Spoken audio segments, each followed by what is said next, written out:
আছো আলপনার ব্লগ থেকে আর একটা মিনি ব্লগে তোমাদের স্বাগত জানাই। এই যে বুঝতেই পারছো এগুলো সব সবজি। তোমাদের শুরু থেকে জানিয়ে দিই কী কী আছে এখানে। এটা হলো বাসক পাতা, খুব কাশি হয়েছে মেয়ের, সেই ফুটিয়ে দেবো বলে বাপের বাড়ি থেকে সংগ্রহ করে আনা হয়েছে, এখানে পাওয়া যায় না। এটা হলো বনেদের গাছের লাল ঢ্যাঁড়স, খেতে ভারী সুন্দর, লাল আর সবুজও কটা রয়েছে, একটা ঝিঙে হয়েছিল সেটাও বোন দিয়ে দিয়েছে। আর এটা হলো কাঁকরুল, মানে আমাদের দেশি যে গাছে কাঁকরুল হয়, এটার অন্য একটা নাম আছে আমরা জানি না, আমরা এটা কাঁকরুলই বলি। এটা মায়ের গাছের পিয়ারা, এগুলো পেঁপে, বিশাল আকারের পেঁপে।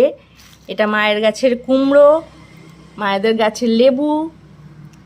আর এই দেখো, এটা হলো বোনেদের নৌকা আছে, কালকের গিয়েছিল পূজার বাবা, গিয়েছিল নৌকায় মাছ ধরতে, সেই মাছগুলো পেয়েছিল, নিয়ে এসছি।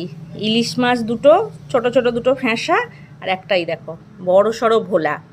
সেই জন্যই ভাবলাম তোমাদের সঙ্গে শেয়ার করে দিই এগুলো। তাহলে কেমন লাগলো অতি অবশ্যই জানি।